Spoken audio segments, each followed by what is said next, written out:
அனைவருக்கும் வணக்கம். நான் உங்கள் அஸ்ட்ரோ மகள் மகாலட்சுமி. இன்னைக்கு நாம் இருக்கக்கூடிய ஸ்தலம் திருவாலங்காட்டில் உள்ள வட ஆரண்யேஸ்வரர் வண்டார்குழலி அம்மன் சன்னதிக்கு நாம வந்திருக்கோம். இந்த ஸ்தலத்துல என்ன பெருமை அப்படின்னு பார்த்தீங்கன்னாக்கா, பஞ்ச சபைன்னு சொல்லுவோம். அந்த பஞ்ச சபைகளில் இது ரத்தன சபையாக முதல் சபையாக போற்றப்படுகிறது. காரைக்கால் அம்மையாருக்கு ஊர்த்துவ தாண்டவம் ஆடி காட்சி கொடுத்த ஸ்தலம். நிறைய பெருமைகள் இந்த ஸ்தலத்துல இருக்கு.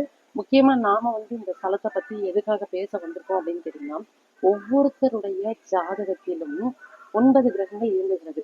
சூரியன், சந்திரன், செவ்வாய், புதன், குரு, சுக்கிரன், சனி, ராகு, கேது. இந்த 9 கிரகங்கள் எப்படி இயங்கி கொண்டிருக்கிறதோ அதன் பிரகாரம் தான் நம்மளுடைய லைஃப் அப்படின்றது நமக்கு இயங்கி கொண்டிருக்கிறது. சரிங்களா? இந்த ஜாதக கட்டத்துல இந்த 9 நவகிரகத்தை தவிர்த்து மாந்தி என்று ஒரு கிரகம் உள்ளது. இந்த மாந்தி பகவான் யாரு அப்படின்னு பார்த்தோம்னா, சனி பகவானுடைய மகன் என்றும் சனி பகவானுடைய உபகிரகம் என்றும் கூறுகிறார்கள்.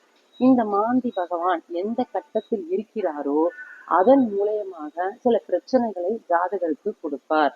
இந்த மாந்தி பகவான் 3, 6, 11 இருந்தால் நல்ல சிறப்பு தன்மை அப்படின்றத கொடுப்பாரு.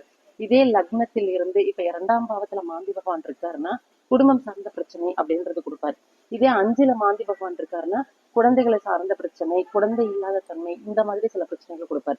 7ல மாந்தி பகவான் இருக்காரு அப்படின்னாக்கா கணவன் அமைவது, மனைவி அமைவது அப்படின்றது கொஞ்சம் பிரச்சனை அப்படின்றது ஏற்படும். இது போல எந்தெந்த பாவத்தில் மாந்தி பகவான் இருக்கிறாரோ அதை சார்ந்த பிரச்சனையை ஜாதகர் சந்திப்பார்.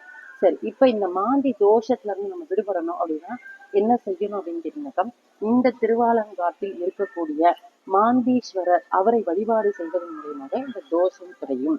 இந்த மாந்தி பகவான் இங்க இருக்கக்கூடிய சிவபெருமானை பூஜித்து வந்ததால் அவருக்கு மாந்தீஸ்வரர் அப்படின்ற ஒரு பெயரும் உண்டு.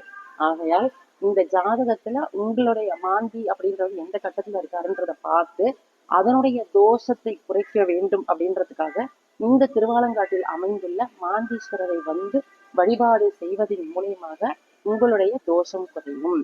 ஆகையால் இந்த அனைவரும் பயன்பெறுங்கள். இந்த மாந்தி பகவானை எப்ப தரிசனம் பண்ணணும், எந்த நேரத்துக்கு வரணும் அப்படின்னு பாத்தீங்கன்னாக்கா, சனிக்கிழமைகளில் காலை 6 மணி முதல் 7:30 மணிக்குள். இந்த டைம் மிக சிறப்பான நேரம் எதுக்கு, மாந்தி தோஷம் போக்குவதற்கு. ஆகையினால இந்த நேரத்திற்கு இந்த சன்னதிக்கு மாந்தீஸ்வரரை வழிபாடு செய்து மாந்தி தோஷத்தை போக்கிக் கொள்ளுங்கள். அனைவருக்கும் நன்றி, வணக்கம், வாழ்க வளமுடன். தேங்க்யூ.